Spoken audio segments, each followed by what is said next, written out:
नमस्कार दोस्तों, आध्यात्म के एक और नए अंक में आपका हार्दिक स्वागत है। दोस्तों, बृहस्पतिवार का दिन भगवान विष्णु को समर्पित है। कहा जाता है कि जगत के पालनकर्ता भगवान विष्णु का गुरुवार के दिन विधि विधान से पूजन किया जाता है।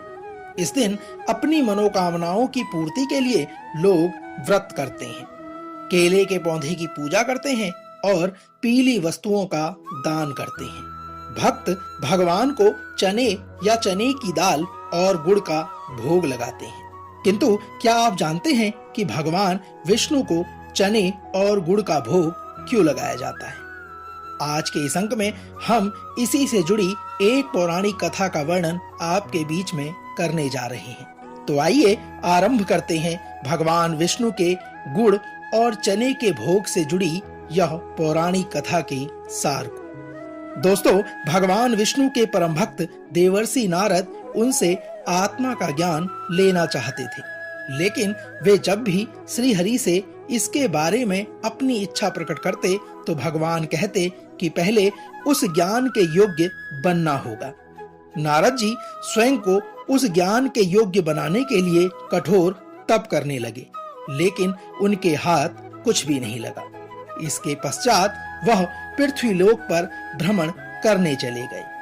साथियों, इस दौरान उन्होंने एक जगह पर देखा कि भगवान श्री हरि एक मंदिर में बैठे हैं और एक वृद्ध महिला उनको कुछ खिला रही है। भगवान विष्णु के वहां से प्रस्थान करने के बाद जब नारद मुनि वहां पहुंचे और वृद्ध महिला से उन्होंने जानने की चेष्टा की, उन्होंने वृद्ध महिला से कहा कि वह भगवान विष्णु को क्या खिला रही थी। नारद के इस प्रकार के वचन कहने पर उस वृद्ध महिला ने बताया कि उसने भगवान विष्णु को गुड़ और चने प्रसाद स्वरूप में खिलाए हैं। ऐसा कहा जाता है कि वृद्ध महिला के इस प्रकार कहने पर नारद जी वहां पर व्रत करने लगे और लोगों में प्रसाद के स्वरूप गुड़ चना बांटने लगे। कुछ समय पश्चात भगवान विष्णु वहां प्रकट हुए और नारद मुनि से कहा कि सच्चे मन से जो भक्ति करता है वह ज्ञान का अधिकारी होता है।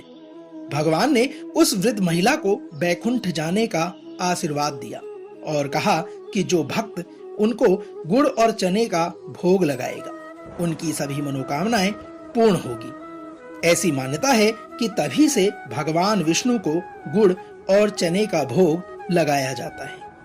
दोस्तों, तो यह तो थी भगवान विष्णु से जुड़ी गुरुवार के दिन चने और गुड़ के भोग की कथा। हम आशा करते हैं कि आज का यह अंक आपको अवश्य पसंद आया होगा। कल एक और नए अंक के साथ फिर आपसे होगी मुलाकात। तब तक जय श्री हरि विष्णु।